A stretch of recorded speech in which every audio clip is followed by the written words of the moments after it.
হচ্ছে নেতা নেত্রীতে বিশ্বাস করে, আমাদের দল বিশ্বাস করে হচ্ছে মানুষের যে কি বলে ক্ষমতা নয় জনতা। আমরা জনতার কথা বলি, ক্ষমতার কথা বলি না। ক্ষমতা তো আল্লাহর দান, যে ক্ষমতা আসুক না কেন মানুষের জন্য সাহায্য সহযোগিতা করে এবং যারা মানবিক কাজ করে তারা যেন ক্ষমতায় আসে, আমরা এই দোয়াই করি। আর সবার চাওয়া কিন্তু এটা, আপনি একজন পর্যায়ে পাশ করালেন, সে এমপি হইলো, চেয়ারম্যান হলো, মেম্বার হইলো, কিন্তু তাকে খুঁজ দেখে যাইতে হলো ঢাকা, বিপদে তাকে পাইলো না। আপনি রাতে 3টা বাজে অনেক বড় একটা বিপদে পড়লেন, থানায় ধরে নিয়ে গেল। এখন থানার ওসি বলতেছে আপনার এমপিরে ফোন করেন বা আপনার চেয়ারম্যানে ফোন করেন, আপনাকে ছেড়ে দিব। কি হলো? আপনি নাই, আপনি ফোন ধরলেন না।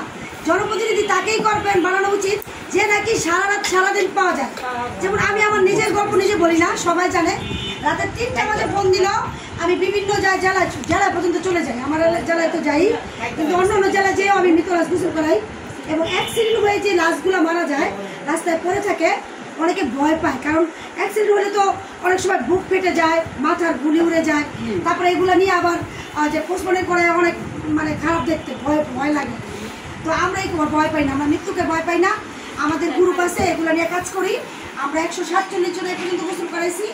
তো আলহামদুলিল্লাহ, শুধু এই কাজ না, শীতের মধ্যে শীত বস্ত্র, জনপ্রতিনিধি হলেই যে মানুষকে সহযোগিতা করতে হবে এটা ভুল ধারণা। ওই দুনিয়ার জন্য আপনাকে কাজ করতে হবে। আপনারা যে এখানে যারা আসছে তাদের যদি একটা কথাকে ওখান থেকে আমি মনে করি চেয়ারটা হলে মানুষকে দেওয়া উচিত, কারণ কি দানে ধন বাড়ে। তো আমি সে চিন্তা করি সবসময় কম্বল বিতরণ বলেন, রোজার মধ্যে খাবার বলেন, কুরবানির মধ্যে আমি একটা গরু আলাদা জমা দিই শুধু অসহায় মানুষের জন্য। আর আমি যেটা জমা দিই নিজের জন্য, ওটা আমার আত্মীয় স্বজন এবং যারা আমার পরিচিত আছে, কিন্তু আমি অসহায় মানুষের জন্য একটা কুরবানি দিই। তো সবাই জানেন ঈদের মতো আমি ঈদের সামগ্রী বাসায় বাসায় গিয়া নিজে যা পৌঁছে দিয়ে আসি। তো আলহামদুলিল্লাহ এই কাজগুলো আমি করি কেন? আমার আল্লাহকে সন্তুষ্ট করার জন্য।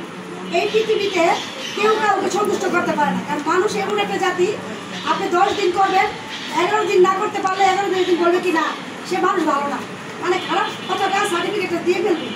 এই জন্য আমি ওই যে উপরওয়ালাকে খুশি করার জন্য কাজ করি। তো এই জন্য আমাকে আমার দল আমাকে মনোনয়ন দিয়েছে।